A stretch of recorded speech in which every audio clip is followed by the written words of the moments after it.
Welcome to the Viking Clash, a historical showdown. Today we embark on an adventurous journey through Viking history, a world of fierce warriors, longboats sailing across icy seas, and tales of conquest and exploration. But at the heart of every Viking saga lies a weapon as captivating as the warriors themselves, the Viking sword. Get ready to explore the fascinating world of Viking swords, where craftsmanship met artistry and where steel was more than just metal. It was an extension of the Viking spirit. In the unforgiving landscapes of Scandinavia during the 10th century emerged a formidable force, the Vikings. These seafaring warriors, known for their raids and explorations, held one object above all else, the sword. More than just a weapon, the sword was a symbol of status, a testament to craftsmanship, and an integral part of Viking culture. To possess a sword was to possess power, prestige, and the respect of one's peers. It was a legacy passed down through generations, a tangible link to ancestors and a promise of valor in battle. The clang of swords clashing in the heat of battle echoed the very spirit of the Vikings, fierce, unyielding, and forever etched in the annals of history. The creation of a Viking sword was a journey that began deep within the earth, where raw materials were sourced. Iron ore, the lifeblood of the blade, was painstakingly mined and smelted, transforming the rough stone into workable metal. Bog iron, a readily available resource in Scandinavia, was particularly prized for its strength and flexibility. The process was arduous, requiring immense heat and skill to extract the iron from its earthly confines. Charcoal, meticulously prepared from carefully selected wood, fueled the furnaces, their fiery breath breathing life into the nascent blades. Every swing of the blacksmith's hammer, every drop of sweat that fell onto the glowing metal, spoke of the dedication and artistry poured into each sword. Chapter 3. The Dance of the Hammer, Forging the Viking Sword. Within the depths of the blacksmith's workshop, amidst the roar of the forge and the rhythmic clang of hammers, the true transformation began. The blacksmith's workshop was a place of both chaos and order, where raw materials were meticulously transformed into weapons of legend. The air was thick with the scent of burning coal and the sound of metal meeting metal. Here, the raw materials were brought to life, molded and shaped through a combination of fire, force, and unparalleled skill. The blacksmith's hands, calloused and strong, moved with a practiced grace, turning raw iron into a blade that would one day be wielded by a warrior. Each piece of metal was carefully selected, each step of the process meticulously planned. The process of forging a Viking sword was a dance, a delicate interplay between heating, hammering, and shaping the metal. It was a symphony of fire and steel, where every movement had a purpose, and every strike of the hammer was a note in a grand composition. The blacksmith had to be both artist and engineer, understanding the properties of the metal and the needs of the warrior who would wield the sword. Each strike of the hammer, guided by the blacksmith's experienced eye, drew the metal closer to its final form. The blacksmith's eye was keen, able to see the potential in the raw iron, and his hands were steady, able to bring that potential to life. The hammer rose and fell in a steady rhythm, each blow shaping the metal, each strike bringing the sword closer to completion. The air crackled with heat as the iron was repeatedly heated to a fiery glow, then hammered with precision, each blow drawing it thinner, stronger, and more resilient. The forge was a place of intense heat, where the metal was softened and made malleable, ready to be shaped by the blacksmith's skilled hands. The process was slow and deliberate, requiring patience and precision. This process, known as pattern welding, involved layering different types of iron to create a blade of exceptional strength and flexibility. The blacksmith would carefully select and layer the iron, creating a pattern that was both beautiful and functional. The layers of iron were heated and hammered together, creating a blade that was strong, flexible, and capable of holding a sharp edge. This technique was a testament to the blacksmith's skill and knowledge, a process that had been perfected over generations.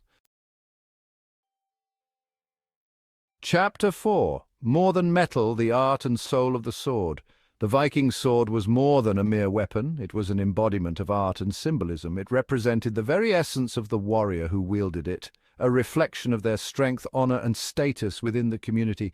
Each sword carried with it a story, a legacy passed down through generations.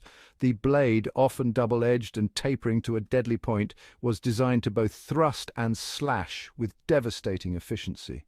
This dual functionality made it a versatile tool in battle, capable of adapting to various combat scenarios. The craftsmanship involved in forging such a blade required immense skill and precision, ensuring that it could withstand the rigors of warfare. But it was the hilt that truly set the Viking sword apart, a canvas for the craftsman to showcase his artistry and the warrior to express his individuality. The hilt was not merely a functional component, it was a statement piece, often personalized to reflect the warrior's identity and achievements.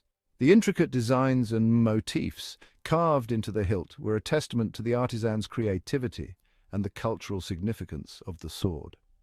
Intricately carved designs, often depicting mythical creatures or scenes from Norse mythology, adorned the hilt, transforming it into a work of art. These carvings were not just decorative, they held deep symbolic meanings, invoking the protection and favor of the gods.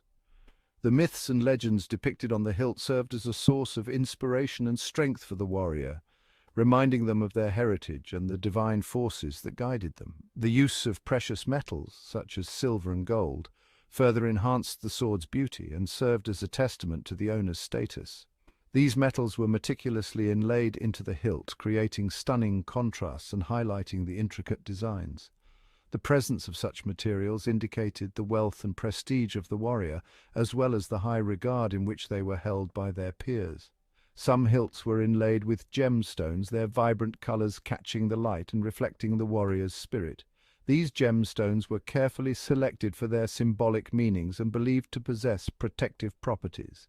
The inclusion of such precious stones added an extra layer of personalization and significance to the sword, making it a cherished possession and a powerful symbol of the warrior's journey. Each sword was a unique masterpiece, a testament to the skill of the craftsman and the legacy of the warrior who wielded it. The process of creating a Viking sword was a labor of love, involving countless hours of meticulous work and dedication, from the initial forging of the blade to the final embellishments on the hilt. Every step was carried out with the utmost care and precision. The result was not just a weapon, but a piece of history, a tangible connection to the past, and a symbol of the enduring spirit of the Viking warrior. Chapter 5. The Quenching, a Baptism of Fire and Water.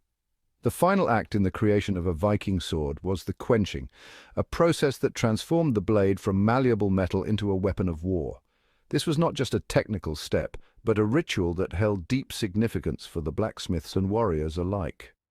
The sword, heated to a brilliant cherry red, was plunged into a bath of liquid, often water or oil, each choice of liquid bringing its own unique properties to the final blade. The blacksmiths had to be precise, for the temperature and timing were crucial. The sudden cooling caused the metal to contract and harden, a dramatic transformation that was both a spectacle and a science. The steam rising from the quenching bath was a visual testament to the intense energy exchange taking place. This process, while seemingly simple, was fraught with risk. The blacksmiths, with their years of experience and honed instincts, knew that even a slight miscalculation could spell disaster. If not executed perfectly, the blade could warp, crack, or even shatter under the immense stress. The stakes were high and the pressure on the blacksmith was immense. Each quenching was a test of skill and nerve, but when successful, the quenching imbued the sword with its legendary strength and resilience, a testament to the blacksmith's mastery. The blade, now hardened, was ready to be tempered and honed, transforming it into a weapon worthy of the Viking warrior. The blacksmith would hand over the sword with a sense of pride and accomplishment, knowing that it was ready to serve its purpose. The sword, now tempered and honed to a razor-sharp edge, was ready to face the trials of battle. It was not just a tool, but an extension of the warrior's will and spirit, its destiny intertwined with that of its owner. The bond between a Viking and his sword was sacred, forged in the fires of creation and tempered in the waters of quenching. This was a baptism of fire and water, a rite of passage for both the blade and the warrior. Outro Echoes of the Vikings. Thank you for joining us on this historical adventure into the heart of Viking craftsmanship. We've journeyed from the fiery depths of the forge to the battlefield, witnessing the creation of a weapon that defined an era. The Viking sword, a testament to the ingenuity and artistry of these seafaring warriors, continues to captivate our imaginations centuries later. Don't forget to like, share, and subscribe to our channel for more captivating stories from history.